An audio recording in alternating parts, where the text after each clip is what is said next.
Selamat siang Bu Waju. Selamat siang. Terima kasih banyak atas kesediaan Bu Waju untuk diskusi hari ini. Sebelum kita memulai berdiskusi, saya ingin memberikan sedikit pengantar mengenai program kebutuhan khusus dan juga proses identifikasi yang dilakukan di sekolah. Nah, program kebutuhan khusus ini tujuannya adalah untuk memetakan hambatan dan juga potensi dari murid.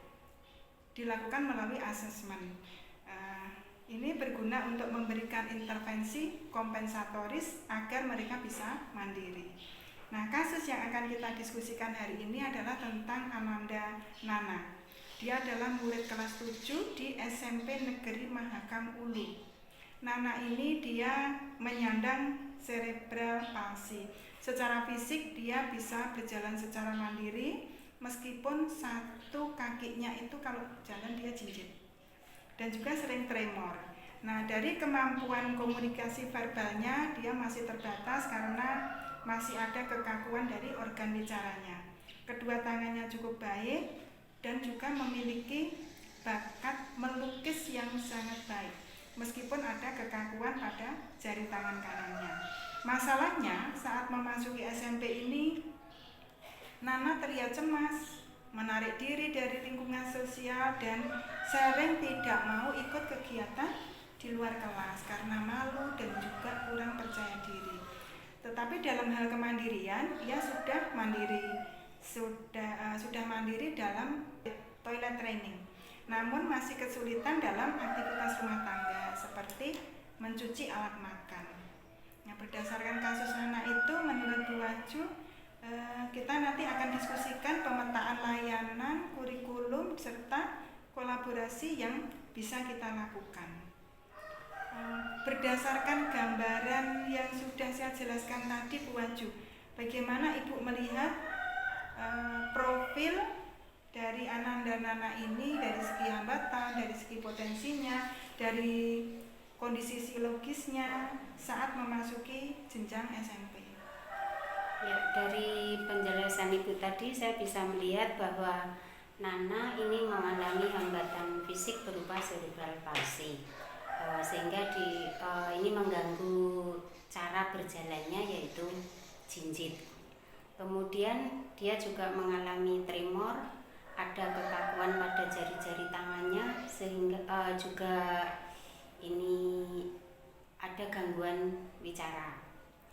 Terus kalau secara kondisi psikologisnya, saya kira dia cukup rapuh karena dia itu merasa cemas, malu, kemudian menarik diri dari lingkungan.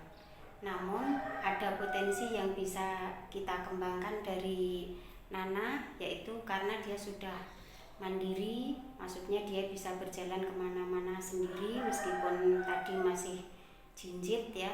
Kemudian dia juga lolos toilet training, dan yang paling penting dia mempunyai bakat melukis yang luar biasa. Saya kira demikian. Betul sekali Bu Waju. Jika kita merujuk pada dokumen CP, Program Kebutuhan Khusus Pengembangan Diri dan Gerak khusus untuk fase D, kira-kira elemen mana saja yang menurut Bu Waju paling sesuai untuk diterapkan pada Ananda Nana ini? Oke, ya, menurut saya ada 3 elemen yang akan kita terapkan pada Ananda Nana. Yang pertama yaitu elemen gerak, koordinasi, dan keseimbangan. Nanti CP-nya akan kita fokuskan pada aktivitas berjalan tanpa bantuan serta membawa barang. Karena tadi kan Ananda Nana masih berjalan dengan jinjit. Kemudian elemen yang kedua yaitu elemen merawat, mengurus, dan menyelamatkan diri. Nanti fokus CP-nya adalah pada aktivitas membersihkan peralatan makan, karena Ananda Nana tadi kan belum bisa melakukan aktivitas dalam rumah tangga dengan baik. Kemudian elemen yang ketiga yang akan kita terapkan adalah elemen berkomunikasi, bersosialisasi, dan mengembangkan kecakapan hidup.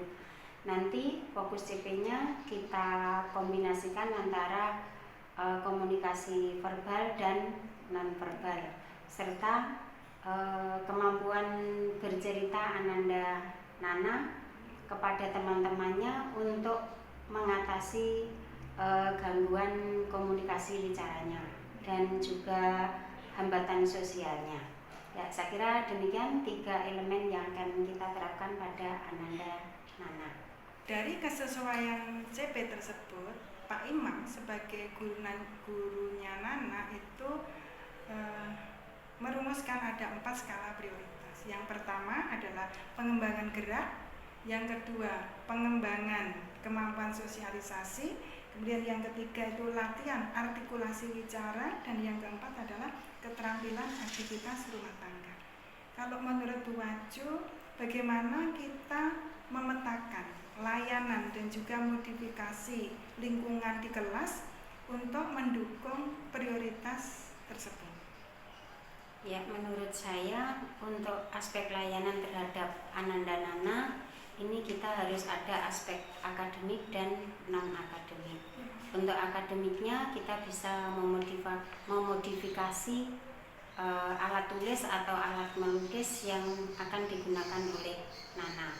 Kemudian untuk aspek sosialnya atau non-akademiknya kita bisa memakai tutor sebaya. Kita pilihkan teman sebayanya, teman satu kelasnya yang dia bisa hangat terhadap Nana, juga sportif terhadap Nana, sehingga Nana itu tidak menarik diri dari lingkungan kelasnya. Maksud saya seperti itu. Ya.